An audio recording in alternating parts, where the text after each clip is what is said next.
सरकारी बैंकों के बीच में क्या मुकाबला चल रहा है, कैसे इस मुकाबले को आप जो है कैसे इस चुनौती को झेल रहे हैं, और क्या इस पर जनता पर क्या असर पड़ता है? हमारा नाम होगा दिनेश पवार। हम AIBOC जो all India bank officers confederation है, जो ऑफिसर्स की बैंक ऑफिसर्स की सबसे बड़ी संगठन है, जिसमें 3.25 लाख ऑफिसर्स हैं सुपरवाइजरी कैडर में, उसकी सीनियर वाइस प्रेसिडेंट है। और federation of bank of India officer association, जिसमें हम 26,000 ऑफिसर्स को लीडरशिप लीड कर रहे हैं। जो बैंक ऑफ इंडिया जो एक प्रीमियर पब्लिक सेक्टर बैंक है, उसको हम लीड कर रहे हैं।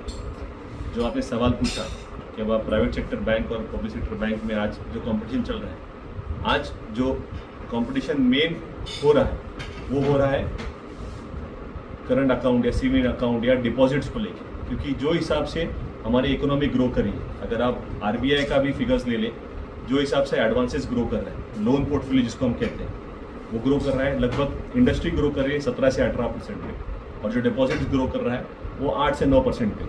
तो अगर ऐसे ही चलता रहा, कुछ समय बाद बैंकों के पास पैसा नहीं रहेगा लेंड करने के लिए।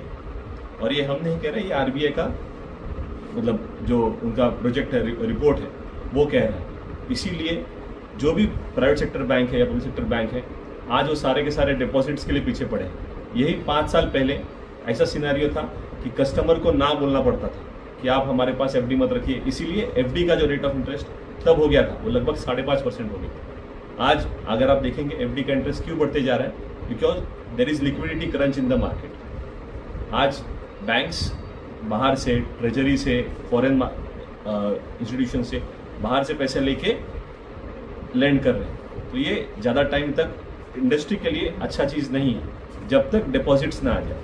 अभी इसीलिए हमने गवर्नमेंट को भी लिखा है कि जो वो RBI के पास फंड्स पार्क करते हैं, वो RBI के पास पार्क करने के अलावा बैंक्स के साथ पार्क करें।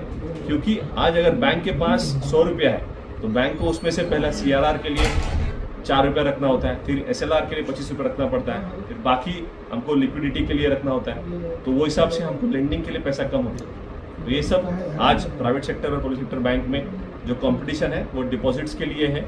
एंड इन फ्यूचर ऑल्सो जो सिनेरियो हो रहा है सर्विस रिलेटेड, आज public sector banks are trying their level best with the constraint, जो भी कंस्ट्रेंट उनके पास है, बेस्ट पॉसिबल सर्विस दे सके।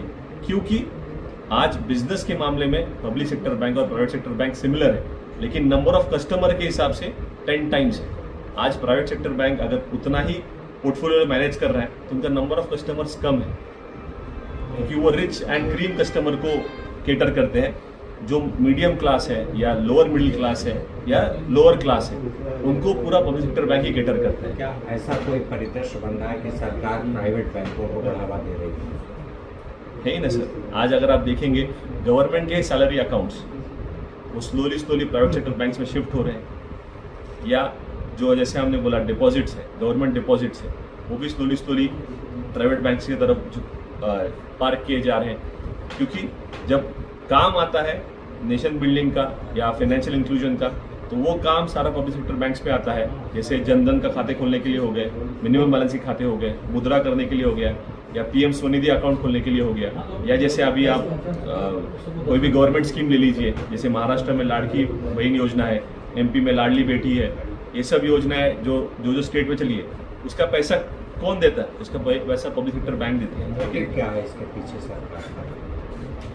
इसके पीछे सरकार का यही मोटिव है कि जितना हो सके कम से कम प्लेयर्स मार्केट में रखें, ताकि उनको ज़्यादा रेगुलेट करने की ज़रूरत ना पड़े।